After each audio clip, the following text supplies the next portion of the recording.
Hello, and welcome to Fact Schmacks.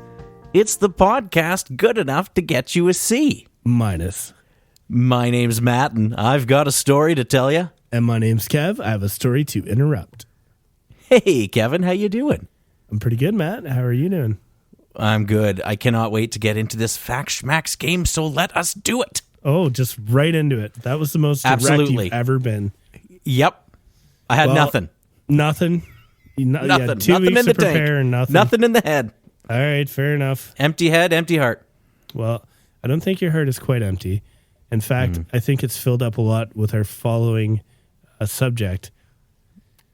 We're going to test your knowledge base on one of your lifelong heroes. Oh? Yes. Today's Fact Schmacks is all about Mel Gibson. What? Don't play coy with me. No. We all know about your Mel Gibson obsession. The posters, the movie collection, the books, the autobiographies. I thought Loaded Weapon might have been a better movie than Lethal Weapon. I don't know. You can play it down for the fans all you want. I know the truth. We're going to talk about Mel Gibson. The noted anti-Semite Mel Gibson. Hey, not all of our heroes are perfect. You know that saying, never meet your heroes. All right. Fact or schmack, Matt? Mel Gibson's full name is Mel Colmisel Gerard Gibson. Okay. Okay. Fact or... I love how you look at me like that. Like you're just like, I don't understand the shtick or what you're doing. Yeah. But that's exactly what I'm looking at you like. I know that look. Fact or schmacked, Mel received the highest praise of all for his film The Passion of the Christ, receiving an honorary priesthood for his historically accurate and unflinching portrayal of Christ's final days. Okay. Nothing. Well, listen, man, if I start, I'm going to get 4 words in before you go, factors, fact, Matt.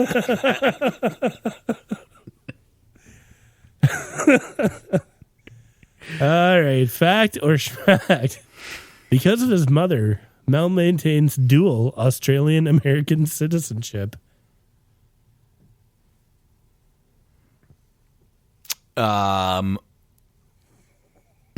Okay. Wow. 3 very mundane facts about Mel Gibson. Your hero. Who is not, I want to repeat this, not my hero. I do not think the two of us have ever discussed Mel Gibson before.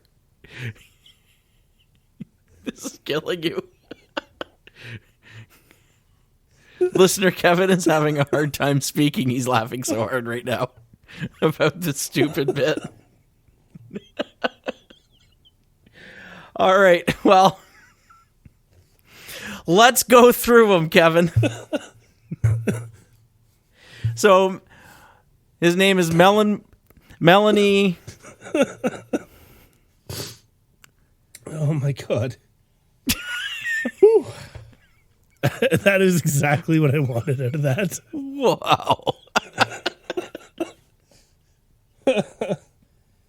Oh, Mel Colmisel Gerard.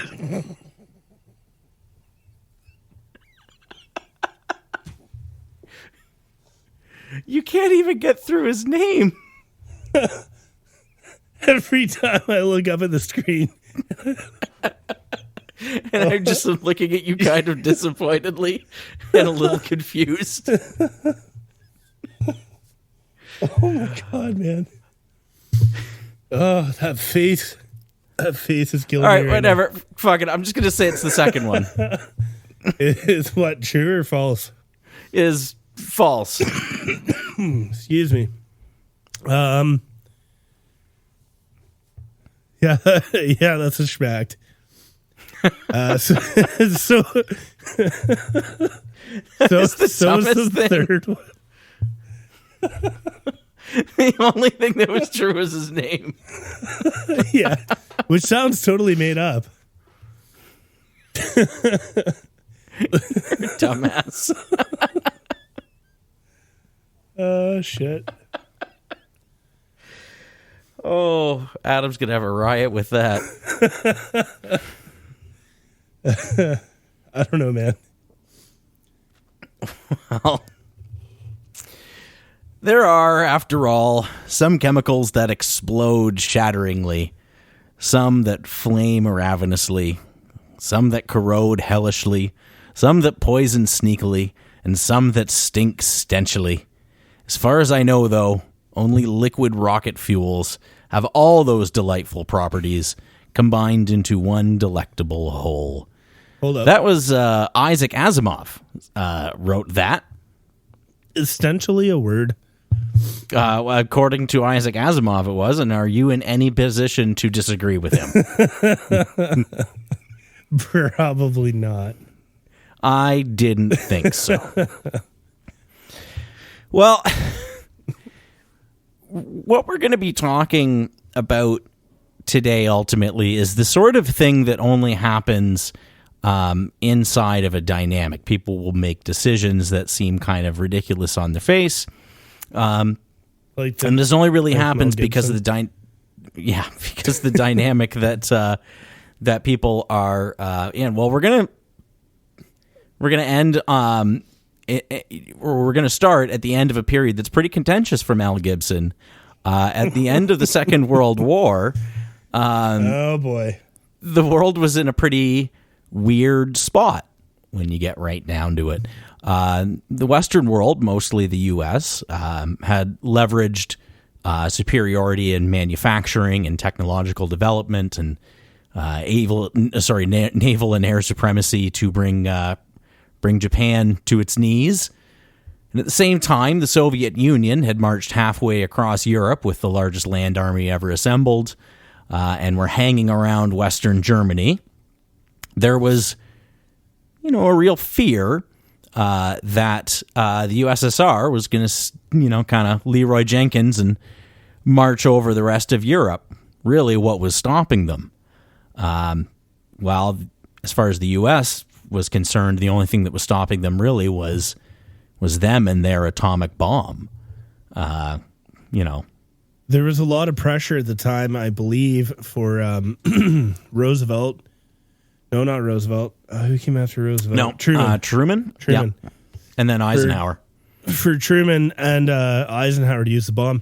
Eisenhower famously had that speech when he left about the threat of the military-industrial complex. I don't know if you ever watched that. It's pretty fascinating little speech. I don't know if it was... I should have looked this particular one up. Supposedly, it was either Truman or Eisenhower that directly threatened to drop a bomb on the Soviets at least twice. Basically, move this army, or it's going to be gone one way or another. There was a lot of pressure, and the reasoning was either we bomb them now, or they get a bomb, and then what happened, right? So, yeah. The USSR, on the other hand, had not trusted the Americans, going pretty much right back to the Bolshevik Revolution, because the Americans had been meddling in that, going pretty much, right back to then, as they are wont to do with their views towards communism. Not just speaking apolitically in a what they believe and how they behave sense. They have sort of an ideological, what would you call that? Ideological disagreement with the whole communism thing as a foreign policy and as a domestic policy. Now, 4 years after the end of World War II, the USSR completed development of their own atom bomb, and the Cold War, as this period is known, got a lot more dangerous for the West. It had already been pretty dangerous for Russia. Now, having an atom bomb is pretty great, but you really need a way to get it from point A to point B. Ideally, you want point B to be pretty far away from point A, I think for obvious reasons. Sure. Yeah. Planes are a good way of doing that, but, planes get shot down. They also have limited range. They have limited range. They've now they have functionally indefinite range, but at the time they had error too. I mean, all sorts of reasons. Do their mission. And at least from a military standpoint, you certainly don't want to be in a position if you're exchanging nukes to be, only receiving and not giving. Oh, for sure, yeah. In that scenario, right? So, enter the ICBM. What is an ICBM? It's an intercontinental ballistic missile. You win a prize. That prize is nothing. But that is correct. Basically, a missile that travels in an arc, which we would call a ballistic trajectory, over a very long distance. Could be between continents if you really wanted it to be. Generally, the way one of these things works is they go up above the atmosphere, and then they come crashing down at speeds of about 7 kilometers per second, carrying a warhead that weighs somewhere in the neighborhood of 6 to 10 tons. Even without explosives on it, mind you, or, by the way, just the impact from something that heavy hitting, going that fast would do a considerable amount of damage. Oh, for sure, yeah. Now they have multiple entry, or MIRV or MREV. Maybe it's MREV. In Fallout, it was MIRV, so I don't know. Yeah. Basically, it's multiple re-entry vehicles, which means instead of just one warhead, now they have several. It could be as much as 10 or 15. Sure, and they 5, 6, whatever. I mean, one nuke is really bad. Multiple nukes is even bad. Worse. Yeah. I guess that's the idea. Just on this idea of just the kinetic impact there. Did you hear? I was reading recently about this U.S. project that they were thinking about, where they would essentially have telephone pole-sized rods of tungsten in space and just drop them on a place that they wanted to bomb. Just a piece of tungsten that big, and it would create an explosion roughly the size of a nuclear bomb. What? Yeah. Really? Yeah, that much energy on impact. That needs to be looked into. Yeah, now, it was called it had a crazy name too. It was like Project Thor or something. Of course. That would make sense, yeah.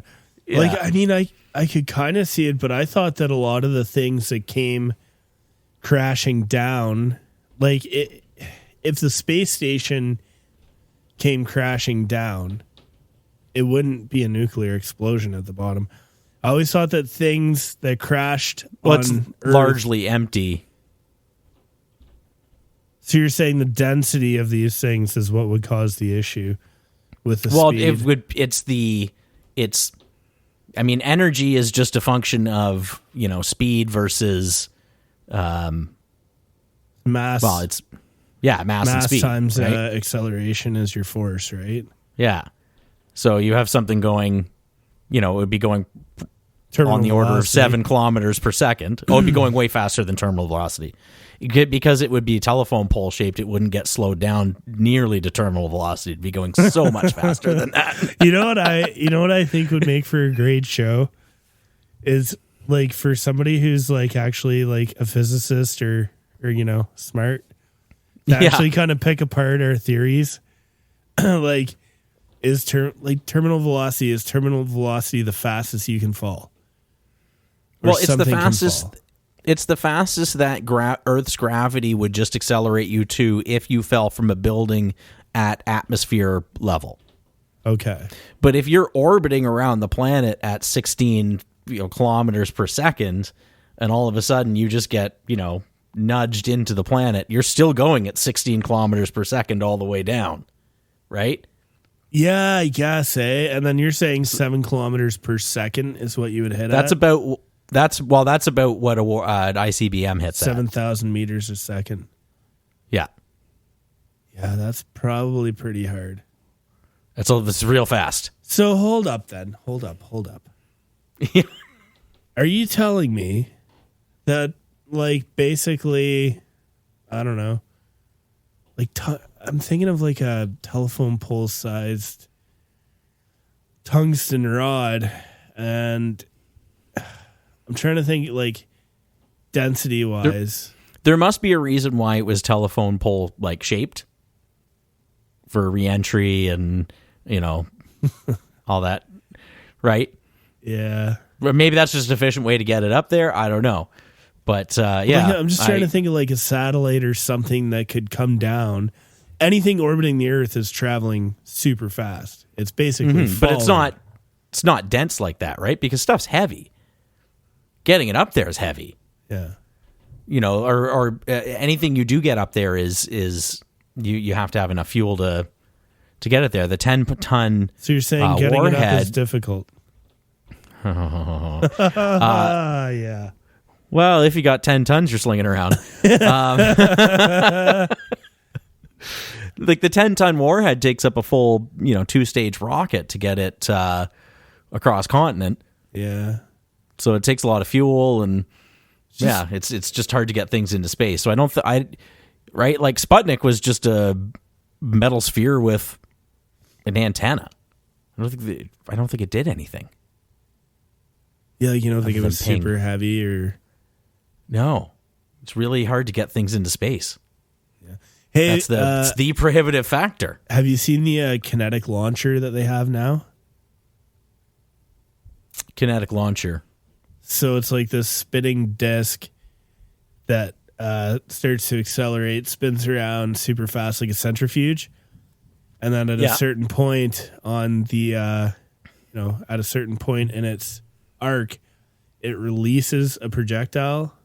Think like launching a satellite, almost like firing an artillery shell. And that's not something that they have. I think it is, or it's something that they're working towards. No, I think it's something that somebody drew a picture of. No, it's made a funny animation of. No, I'm going to show you after the show. It's a thing. Oh my God, the G-forces involved in that would be crazy. I don't know. Yeah. Anyways, to get back to ICBMs. Yeah. Let's get back to ICBMs. We just got derailed big time there. Big time. Yeah. They kind of, they really changed the game in a way that we're really kind of dealing with today. We're still dealing with today. War used to be weeks away with preparation that you could see coming. Now, total destruction's 45 minutes away wherever you are all the time. Dude, if that. Heavy stuff, but let's talk about one ICBM in particular. The R-16 was the first successful ICBM that was developed by the Soviet Union. As with most kind of first-gen technology designs that they did, they'd had some flaws, but they sure went at it with gusto.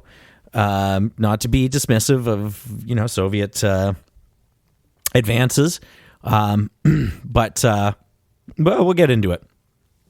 So it had been designed by a so-called design bureau, which was a fancy name for a group of ex-Nazis being held semi-captive while they are forced to design rockets and planes and various things. The U.S. did more or less the same thing. Operation Paperclip. Yeah, they had their own version of that. Yep. Werner von Braun. He was a Nazi. A lot of people say that he should have been imprisoned because they would hang like the slowest Jews at the factory that made the V-1 rockets. Oh, yeah. He absolutely should have been. Yeah, and then he came here and they turned a blind eye to it. Yep. In fact, they kind of whitewashed his reputation and got a bunch of ex-Nazis into the aerospace industry. Yeah, there's another Everyone one. did it, right?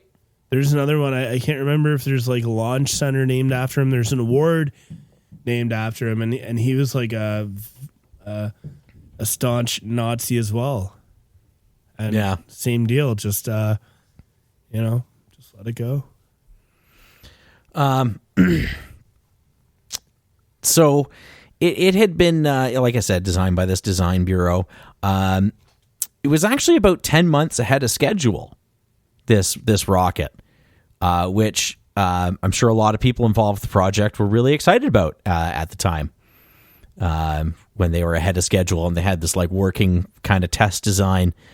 You know, I tend to think if you have the time, use it. Why not? But, well, if I'm honest, I tend to procrastinate until the last moment anyways, but I do use that time. But on the other hand, let me ask you a question. What's better?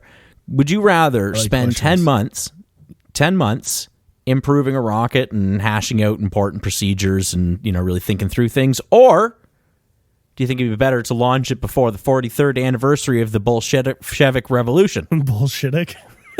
Sorry, Bolshevik. That was accidental. Hey, listen, you know, as a podcast that's famous for missing deadlines, my goal, and also like, you know, just putting shit out there, my goal. We're not famous for anything.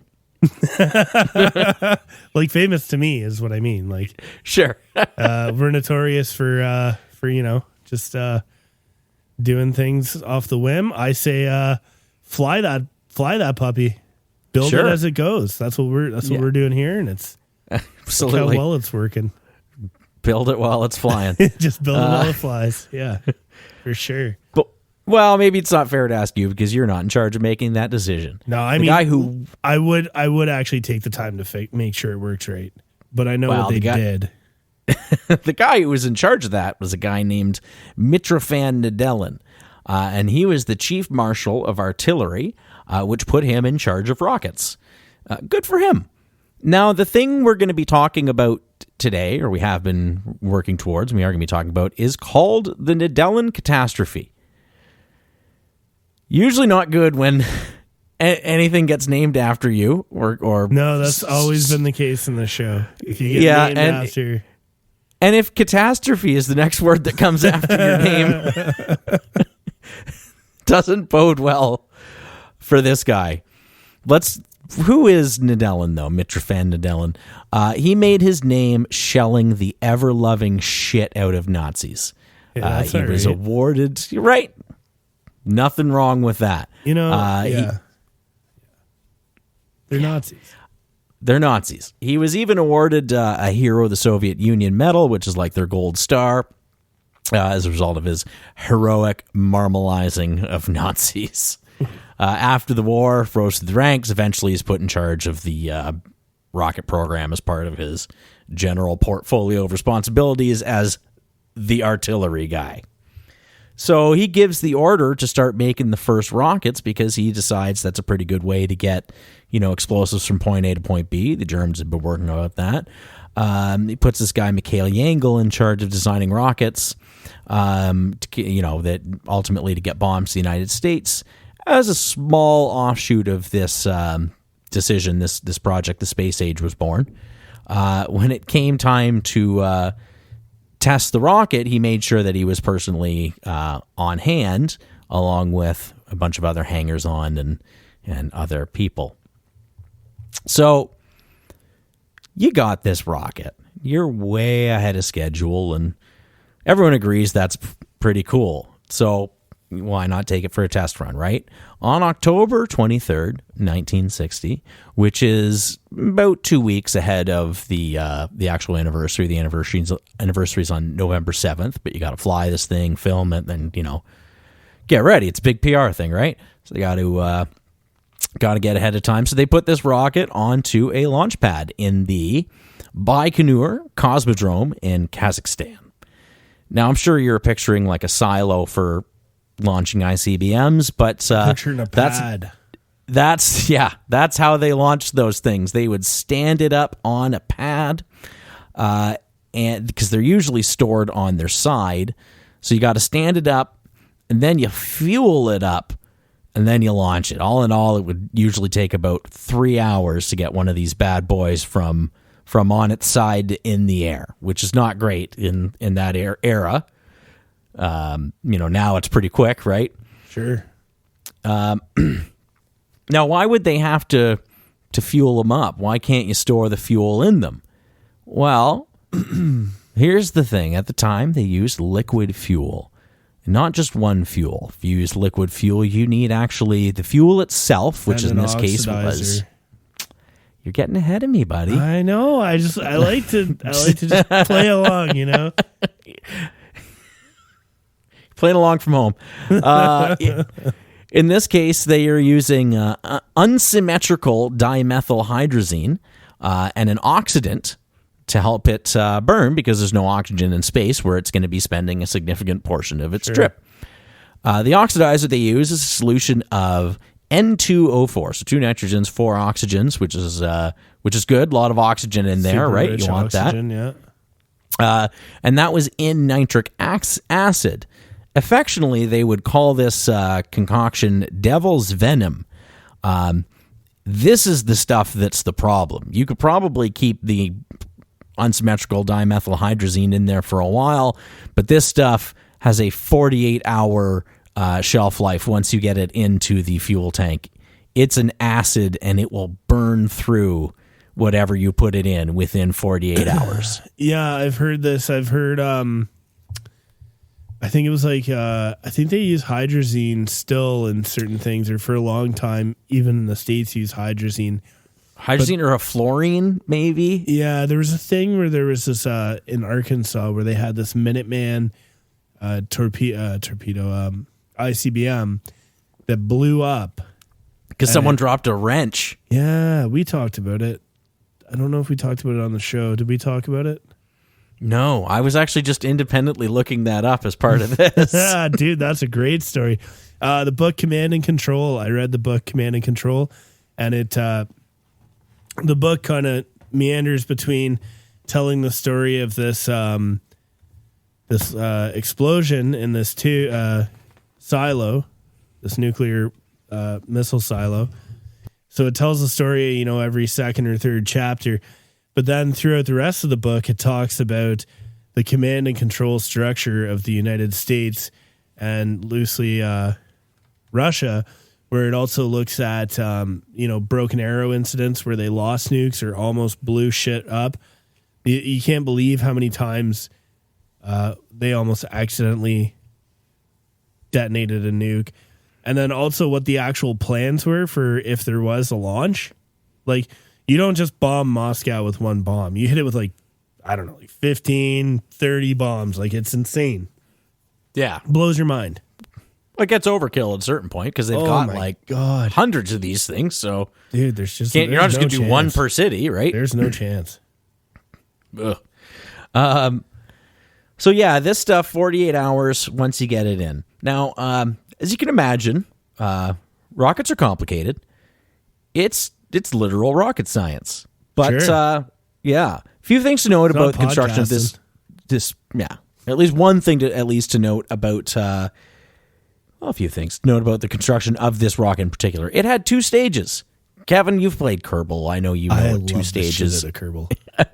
You know what 2 stages means, Absolutely. right? It has two separate fuel tanks, each with their own booster. Yeah, and it sheds the weight, and then you get that extra delta V out of your second stage when you don't have as much atmosphere to fight with. And exactly. So what's your delta V? Is that like the thrust to throw ratio? Delta V is like your change in velocity. Okay.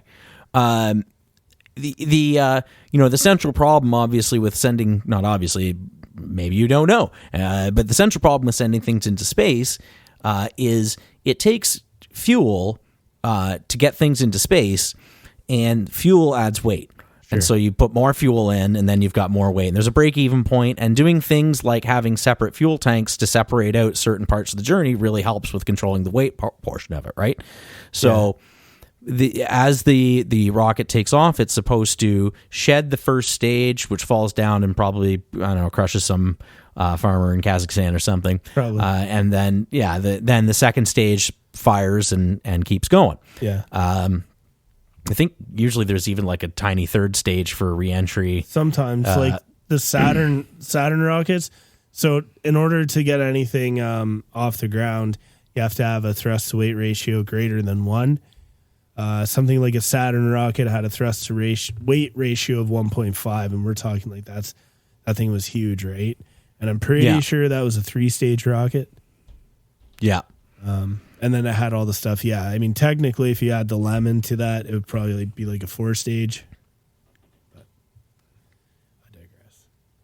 You do digress. I really like and that's rockets. fine. And that's fine. Hey, we're talking about rockets, right? Love rockets. So, as part of the launch procedure here, there's no delicate way to put this. They had a section of perforated metal that like was not baffles. quite it was acting as a valve. So how does perforated metal act as a valve? If you use blasting powder to blow out the perforated metal, then it's open.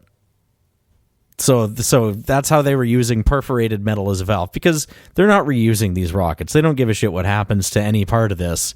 So rather than having like a fancy, hydraulic system with for like a valve, actuator and stuff. yeah, no, they said F that. They perforated some metal where the pipe would hook up, and they would blow it out with blasting powder.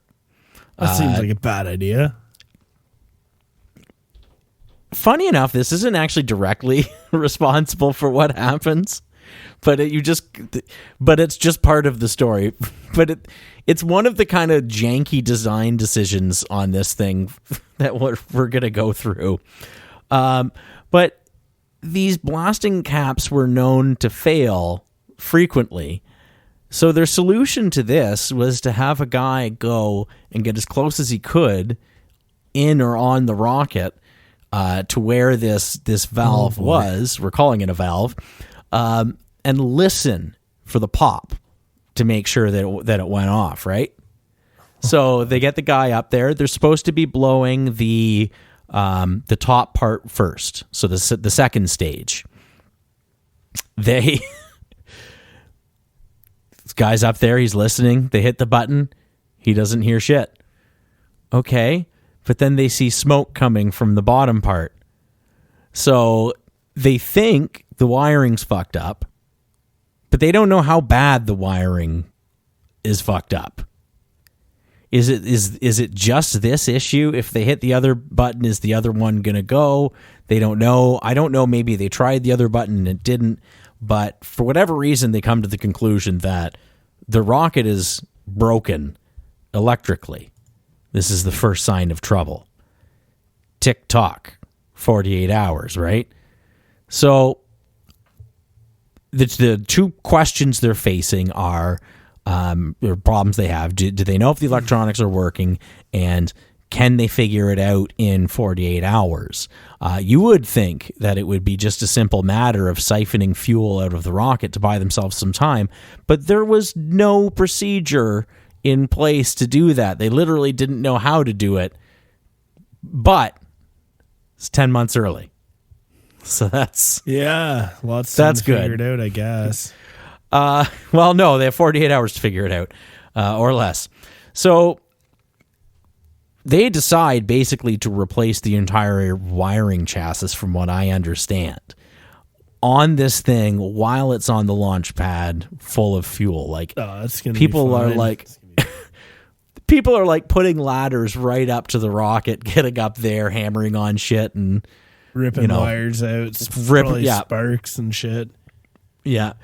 On something that's pretty much a time bomb, Chief Marshal Nedelin, he wouldn't hear of anybody bellyaching about how dangerous this was, and to prove his point, he set up a lawn chair right beside the rocket to personally supervise repairs. Now, the repairs went on overnight. 23rd turned into the 24th.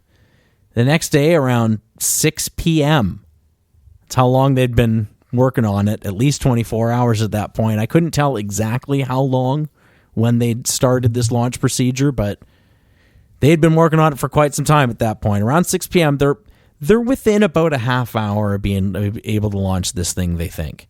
There's a chance they can pull this off, but it's the smallest things. It's the smallest things that you don't think about, especially when you don't have a whole lot of procedure ironed out, that can kind of trip you up.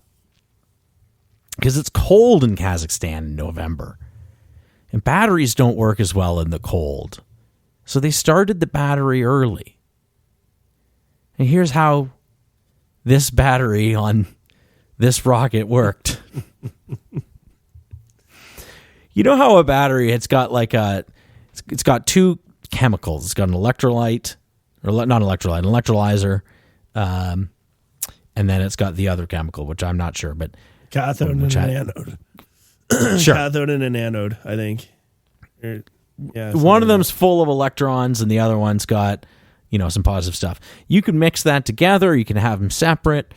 You can have it be the metal that determines, what draws what out. But basically, you need those chemicals. You need metal contacts to make that work. Well, here's how they designed their battery, because they wanted their battery, they only needed to work for a short period of time, right? Yeah. Need it to not be working at all and then working like instantly. So the solution was there was a hydraulic pump that was hooked up to a balloon, and that balloon was full of the chemical that had all the electrons in it. And then it was kind of suspended over a pit with the other chemical in it. Now, the hydraulic pump would start blowing up the balloon, and eventually that balloon would come into contact with a knife, which would pop the balloon. Yep. This is their battery? It's kind of this Rube Goldberg sort of... that's how that was... Why wouldn't they just use a battery, man? Like, batteries were invented by then. Because I think the idea is that if you put a car battery in it, even if you just leave it long enough, it'll freeze. It'll freeze, or it'll just lose its charge over time.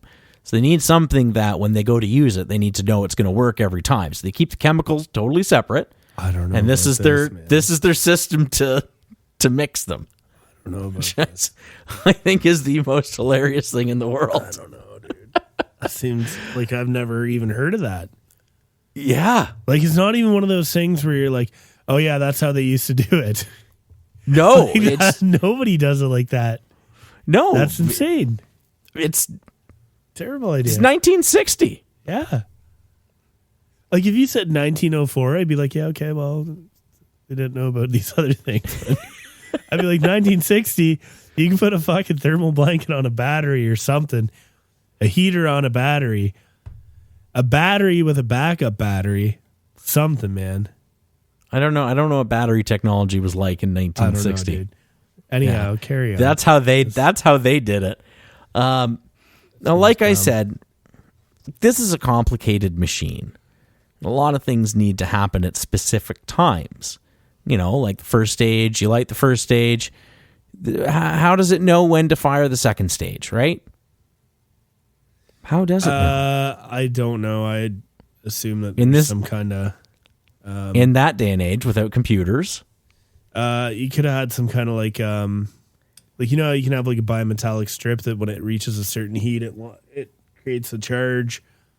I know that some of the stuff for like the Apollo ones, they had actual like blasting charges in the rims so that it would send the stage previous out, and then the stage below it or inside it would ignite, and it would be clear of the debris. I don't know how they trigger it, to be honest. Well, what they had was a timing motor, which, think of that as like almost like a music box. Like, it would wind up at a certain point, and when you start it, it's just going to run on a fixed schedule. Think of it like a camshaft attached to a sort of music box that just kind of slowly turns, and as it turns at certain moments, it's going to complete electrical contacts, or come into contact to complete a circuit, which will then trigger something to happen at a specific time. So do you think it plays any creepy music, like music box music? I don't, but let's just imagine. Let's imagine it does. It's more fun that you imagine that it's like dee dee dee dee dee dee dee dee dee dee, like playing some little like Russian song. Yes. Yeah, sure. So it's got the shaft that that rotates and controls which is a fine design. When everything is kind of happening normally. Pardon me.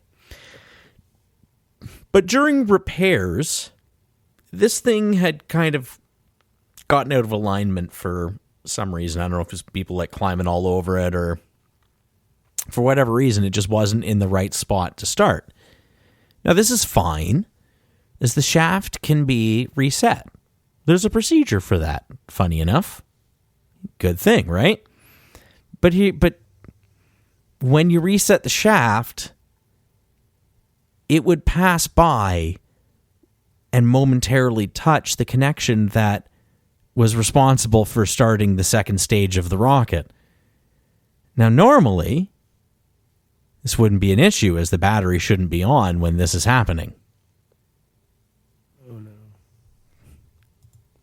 So Yangle, I don't know if I actually talked about Yangle. I don't. He's the guy. This seems new to me. Yeah, sorry. He is in my notes somewhere, but he's the chief designer of this rocket. I think I mentioned him earlier. He's there too. Chief engineer, chief designer. He's there. He's been working on this thing all night. Around 6:45 at night, he decides to go to the smoking bunker to have a cigarette. Supposedly, he's there with a couple other engineers. Supposedly, when he lit his lighter, he had enough of a moment to be really surprised by the size of the flash that it produced. And then there was the tremendous sound of an explosion. By coincidence, he had lit his lighter at the exact moment that some poor schmuck had adjusted the timing motor and set off the second stage, while it was still sitting inside and sort of on top of the first stage. And obviously that's not good for the first stage, so the first stage very shortly thereafter exploded.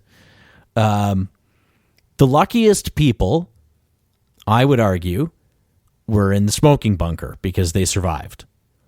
The second luckiest people were the people who were on ladders around the rocket, and the people who were in the immediate vicinity because they got vaporized instantly.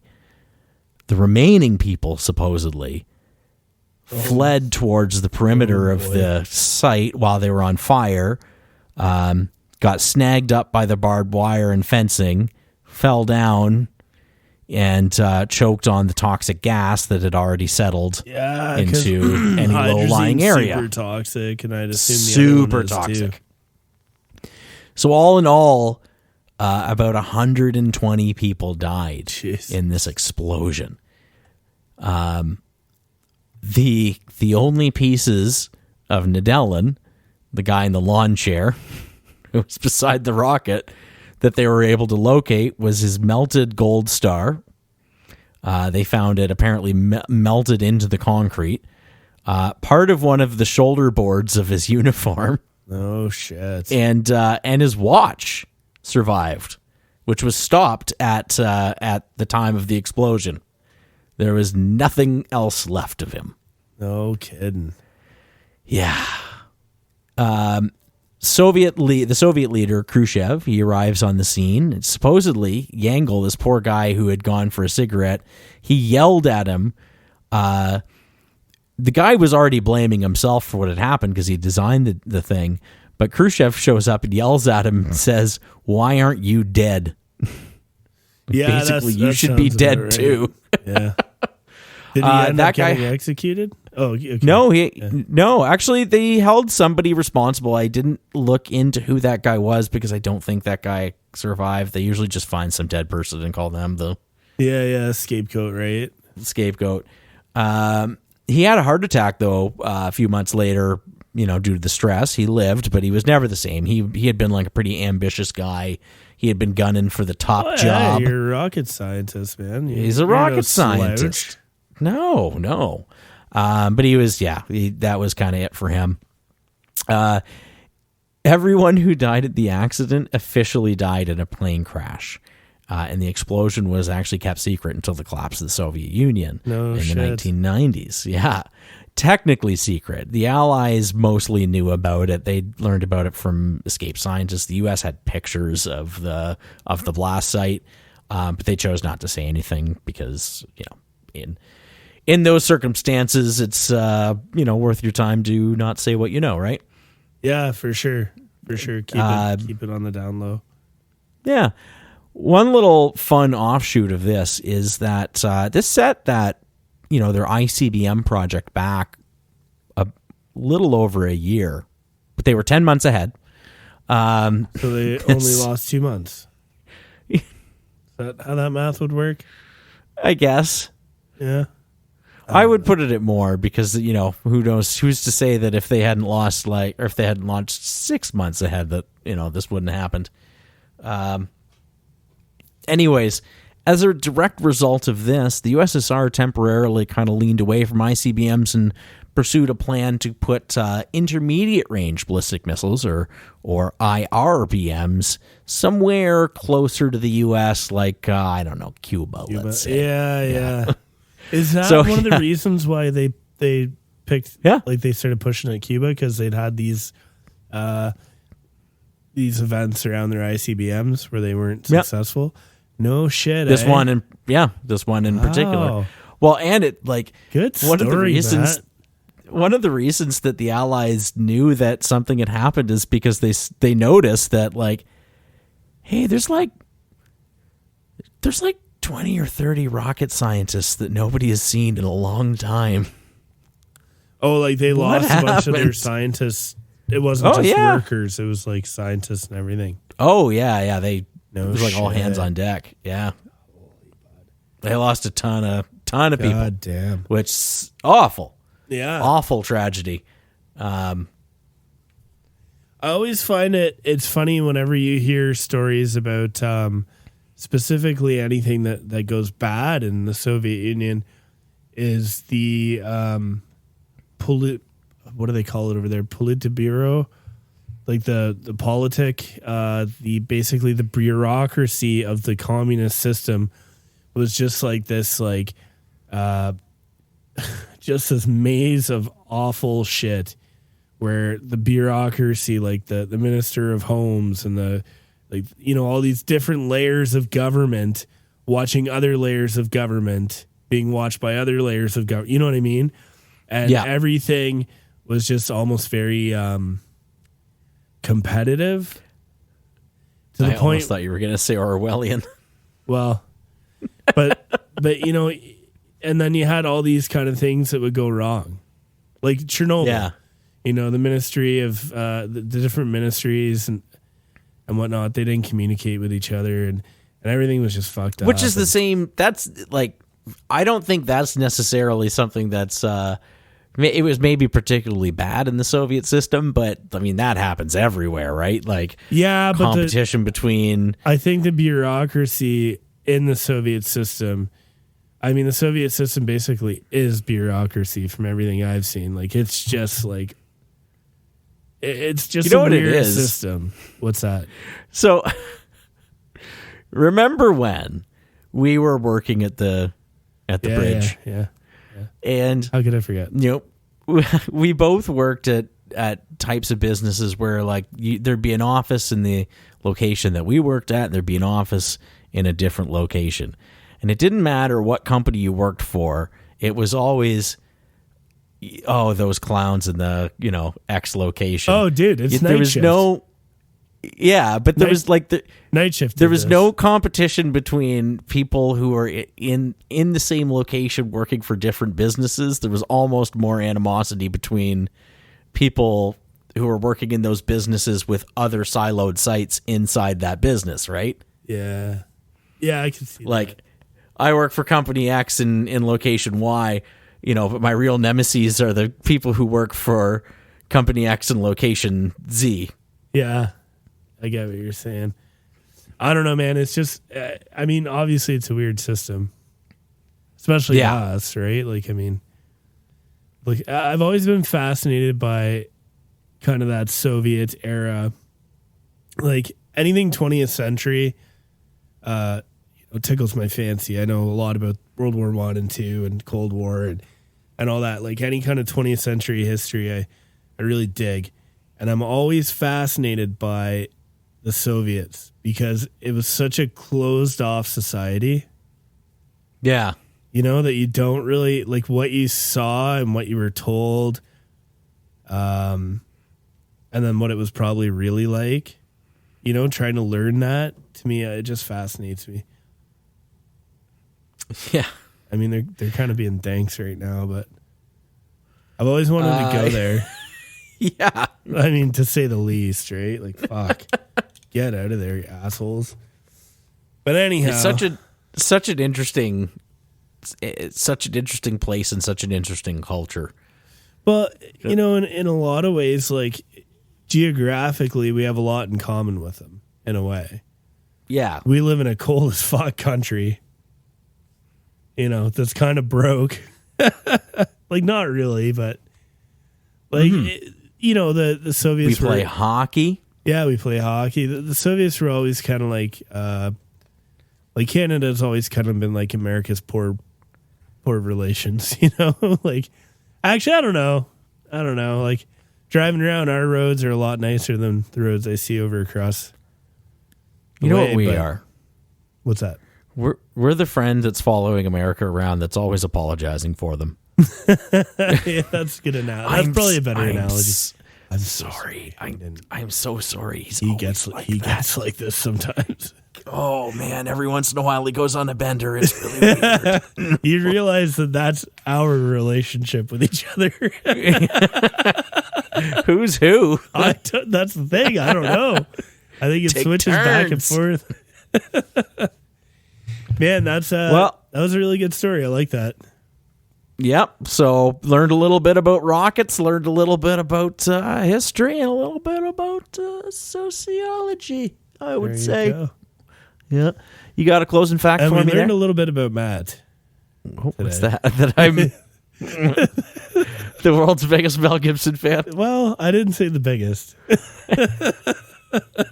You know what I will say? I like the movie Conspiracy Theory. That was a good one. There you go. Mm-hmm.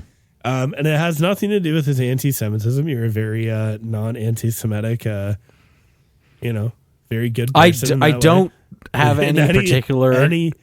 Now it's one of those things like you can't agree with everything your hero does. Sometimes you have a bit of an anti-hero, and I get that. It's fine. This is the weirdest fucking bit.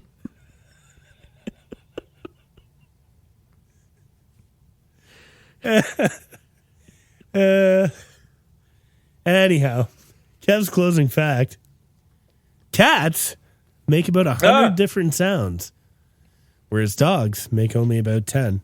And if you want to win today's match, today's episode, you can make all 10 of those dog sounds. No? Well, so there's the bark. Do it. So, boof. You got to growl. Okay, let's hear it. Grr. That's 2. The yawn. Okay. Oh. No, that's pretty good. Yeah, you got one of those. They will whine. So you got that. I couldn't hear that because of Discord, but yeah, it's because of Discord. It's in there, I promise. And then so I don't even know how many I got there. They bring breathing noises. Are we counting breathing noises? No. Panting. No, that's more of just a result of air. Yeah, I wouldn't say that's a noise. Like I would say, like, are we okay? There's howls. Oh, a howl. Yelp. That's a good one. Yeah. Okay, do the howl. Yeah.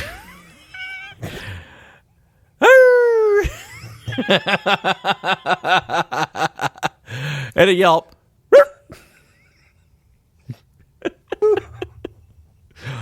Oh, they do this one. Shaggy.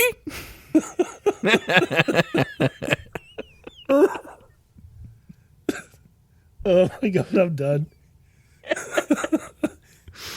Oh, good. Thanks. Goodbye. For listening. Bye.